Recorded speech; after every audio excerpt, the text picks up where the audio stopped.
They say that the current arrangement, I mean, what played out, before it was halted, would appear to be like a reintroduction of fuel subsidy, because it would entrench monopoly and also discourage, competition among refiners.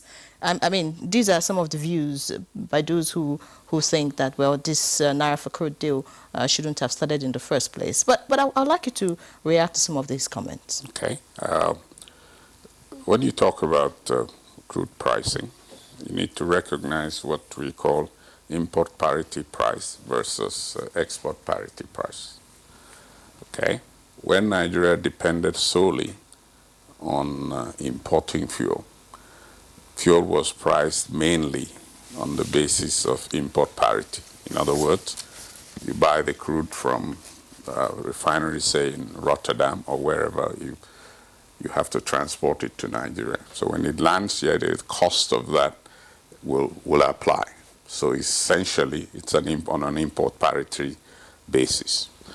An export parity basis where you have your own domestic refining. It's simply this. Somebody now comes to buy the crude from you.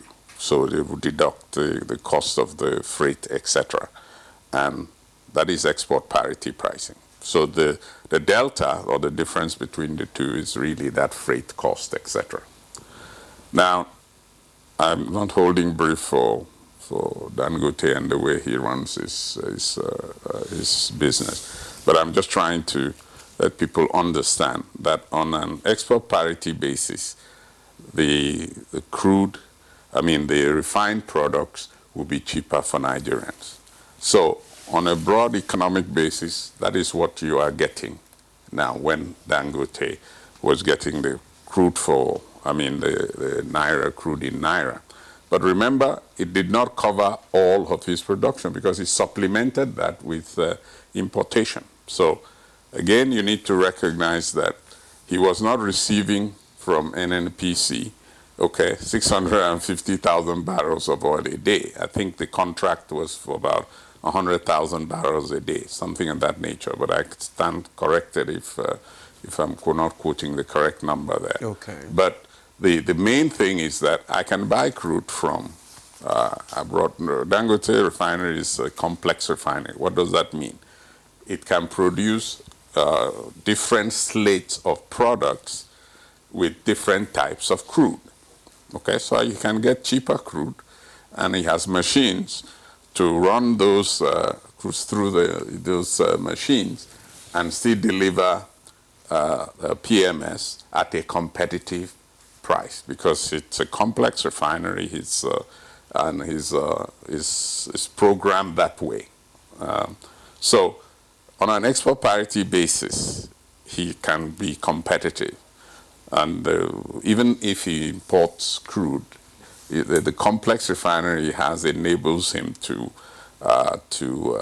deliver PMS. And I don't see any particular issue with the sourcing of crude because the crude he was getting in Naira was not the supply was getting from that source was not overwhelmingly covers the demand that the refinery has. And my final point would be it is important for that refinery to also export because Nigeria does not consume all the diesel that he produces, so he can export the diesel. The jet kero, etc., he can export it. And of course, by exporting, you'll be paid in dollar or whatever currency he would choose to have. So don't you think we need to have exports of petroleum products, just as we need to have exports in so many other things, in farm products, as where you are earning. So let me give you an example. China in 2024 exported $1 trillion worth of goods, the largest in the world. That is the target we must do. Yes, the domestic market is important, but so also, the market outside this country. So we need to look at that in a balanced sort of way, because if we all end up earning Naira, where will you get money to service the foreign debt, the reserve-based lending, and so on and so forth? So those are important issues to deal with.